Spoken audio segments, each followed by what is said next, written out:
नमस्कार, आप देख रहे हैं STS न्यूज। पश्चिम बंगाल के मुर्शिदाबाद में हिंसा के बाद राजनीति में जबरदस्त हलचल मची हुई है। अब मुख्यमंत्री ममता बनर्जी ने इस मुद्दे पर चुप्पी तोड़ते हुए बीजेपी और RSS पर खुलकर हमला बोला है। 2 पेज का एक लंबा चौड़ा खुला पत्र जारी करके ममता बनर्जी ने बड़ा आरोप लगाया कि राज्य में बांटने की राजनीति की जा रही है। तो आखिर क्या है पूरा मामला और क्यों ममता बनर्जी को सीधे बीजेपी और RSS का नाम लेना पड़ा, जानिए इस रिपोर्ट में। लेकिन शुरू करने से पहले आपसे गुजारिश है, अगर आप हमारे चैनल पर नए हैं तो फटाफट सब्सक्राइब कर लीजिए। वीडियो अच्छा लगे तो लाइक और शेयर करें और कमेंट करके बताएं कि आप इस मुद्दे पर क्या सोचते हैं। पश्चिम बंगाल की सियासत एक बार फिर गर्मा गई है। मुर्शिदाबाद में हुई हिंसा माहौल को गर्म कर दिया है और अब इस पर सीधा सियासी संग्राम शुरू हो चुका है। मुख्यमंत्री ममता बनर्जी ने अपने पत्र में जो लिखा वो साफ साफ इशारा करता है कि वो पीछे हटने वाली नहीं है। ममता बनर्जी ने 2 पेज का खुलासा पत्र लिखा है।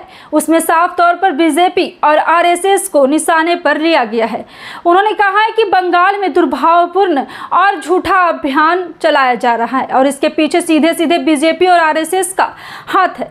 सीएम ममता बनर्जी का कहना है कि मैंने अब तक RSS का नाम नहीं लिया था, लेकिन अब मुझे मजबूर किया जा रहा है कि मैं इन्हें पहचानूं और इसके मंसूबों को उजागर करूं।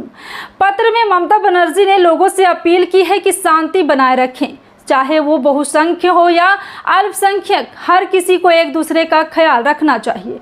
उन्होंने कहा है कि कुछ भी मुर्शिदाबाद में हुआ वो एक उकसावे का नतीजा है और अब कुछ ताकतें इस पूरे मामले का फायदा उठाकर समाज को बांटना चाहती है।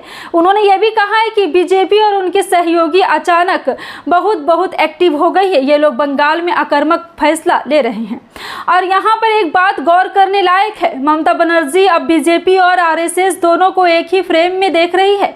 उनका यह आरोप एक बड़ी रणनीति का हिस्सा हो सकता है या फिर वाकई उन्हें लगता है कि बंगाल में हालात को बिगाड़ने की कोशिश की जा रही है। आपको याद दिला दी कि मुर्शिदाबाद में हाल ही में हिंसक झड़पें हुई थी, जिसमें कई लोग घायल और कुछ लोगों की मौत की खबरें भी आई थी। इस घटना के बाद राज्य में तनाव का माहौल बना हुआ है और इसी बीच ममता बनर्जी को यह खुला पत्र सामने आया। पत्र में ममता बनर्जी ने सिर्फ बीजेपी और RSS से नहीं बल्कि उन ताकतों का भी जिक्र किया जो फूट डालो और राज करो की रणनीति कर रही हैं। उन्होंने ये कहा है कि ये ताकतें नफरत फैलाकर अपनी सियासी रोटियां सेकना चाहती है और आम जनता को भ्रमित कर रही है। उन्होंने कहा है कि वे दुर्भावनापूर्ण झूठे अभियान चलाए जा रहे ताकि राज्य की एकता को तोड़ा जा सके। अब सवाल यह है कि क्या बयान ममता बनर्जी के तरफ से एक सख्त चेतावनी है या फिर लोकसभा चुनाव के करीब आते ही सियासत गरमाने का इशारा है। देखिए दोस्तों, जब भी कोई बड़ा चुनाव आता है तो इस तरह के आरोप प्रत्यारोप होना आम बात हो जाती है, लेकिन जब मुख्यमंत्री खुद खुलकर कहती है कि राज्य में साजिश रची जा रही है तो बात गंभीर हो जाती है। अब आप ही सोचिए, क्या ममता बनर्जी का ये पत्र सच्चाई बयां करता है या फिर ये सिर्फ सियासी चाल है बीजेपी को घेरने की? नीचे कमेंट में जरूर बताइएगा कि इस पूरे मामले को कैसे देखते हैं। वहीं दूसरी ओर बीजेपी की तरफ से भी बयान आ चुके हैं। नतीजा, नेताओं के ममता बनर्जी के आरोपों के सिरे से खारिज किया गया है। उनका कहना है कि ममता बनर्जी खुद राज्य में लॉ एंड ऑर्डर कंट्रोल करने में फेल हो चुकी है और अब बीजेपी पर दोष मढ़ रही है। RSS ने भी ममता बनर्जी के बयान को राजनीतिक हथकंडा बताया है और कहा है कि इस पर आरोप राज्य में भ्रम पैदा करती है। तो वह साफ कहा, बंगाल में सियासत और ज्यादा गर्म होने वाली है। ममता बनर्जी ने जो आरोप लगाए उस पर निश्चित रूप से जवाबी हमले होंगे। तो दोस्तों, ये भी हमारी आज की खास रिपोर्ट है।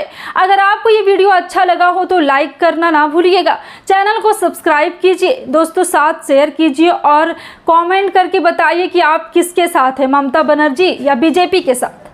हम फिर लौटेंगे एक नई खबर और एक नई रिपोर्ट के साथ। तब तक के लिए बने रहिए STS न्यूज के साथ। जय हिंद, जय भारत।